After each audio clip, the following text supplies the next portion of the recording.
শুনি।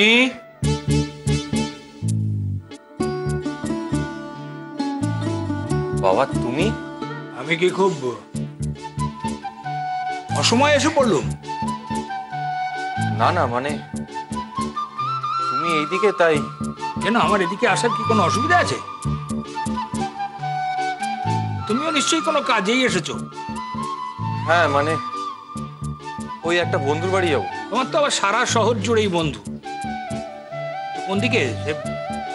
স্কুলটা পেরিয়ে তারপরের গলিটায়। তবে তো স্কুল পেরিয়েই যেতে হবে।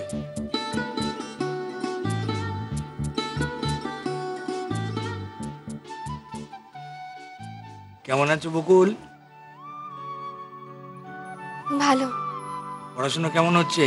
হচ্ছে জ্যাঠামশাই। আজকাল তো আর আসো না আমাদের বাড়ি।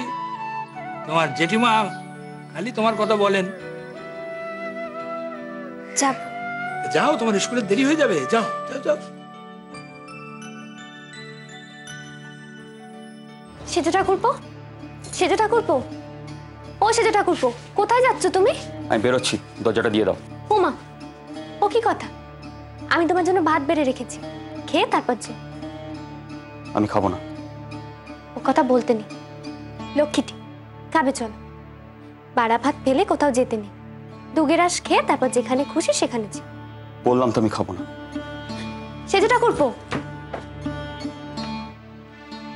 কি হলো বড় বৌমা? দেখুন না মা, সেজে ঠাকুরপো কিরম রাগ করে বেরিয়ে চলে গেল। বাড়িতে থাকি না বটে, কিন্তু আমার চোখে কিছুই ফাঁকি পড়ে না। কিন্তু দেখো, এ তো নাটক নভেলের গপ্প নয়, ওরা হলো গিয়ে কুলীন বামুন। সে তো তুমিও বামুন। না আরে বাবা, এই দুয়ের মধ্যে অনেক অনেক ফারাক আছে। আচ্ছা, সে কথা না হয় বাদই দিল। কিন্তু বকুলের বাপ দাদাদের আমি যতটুকু জানি, তোমার মনের খেয়ালের গন্ধ যদি এতটুকু তারা পায়, মেয়েটাকে শাস্তি দেবে। হয়তো ঘরে পুড়ে দিয়ে তালা বন্ধ করে রেখে দেবে, শুধু শুধু কষ্ট পাবে মেয়েটা। আহা, পুড়ে দিলেই হলো? সে বাড়িতে চাটুজ্জেগিন্নি সব। তার চেষ্টায় সে তার মেয়েটাকে মানুষ করেছে। আর কুলীন বামুনি কি সব নাকি? তোমার ছেলে কম কি সে শুনি? লাখে মেলে অমন একটা ছেলে খুঁজে আনো তো দেখি, অমন একটা ছেলে। বোঝো, ছেলেকে সামলাবো কি? বিপদ তো আরো বহুদূর বিস্তৃত। দিল্লি যাবে খুব ইচ্ছে না? মা, এরকম সুযোগ জীবনে বারবার আসে না। আর এই চাকরিটায় যে জীবনে কত উন্নতি, বাবা কিছুতেই বুঝতে চাইছে না। মা, তুমি তো জানো তুমি কত পড়েছো।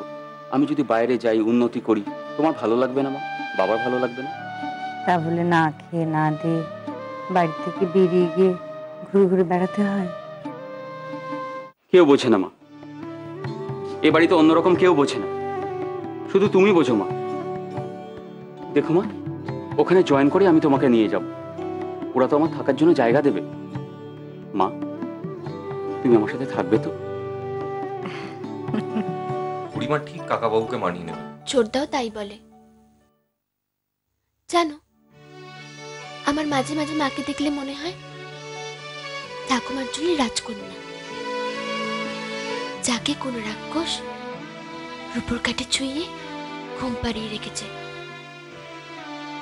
একটা সোনার কাঠের দরকার সেই ঘুম ভাঙানোর জন্য। মার সেই লেখাটা যেদিন সবার সামনে জ্বালিয়ে দিল, সেদিনই মা ঘুমের দেশে চলে গেল। জানো, কদিন ধরে একটা কথা আমার মাথার মধ্যে ঘুরছে। সেই লেখাটা যদি খুঁজে পাওয়া যেত, সেইটি হতো মার ঘুম ভাঙাবার সোনার কাঠি।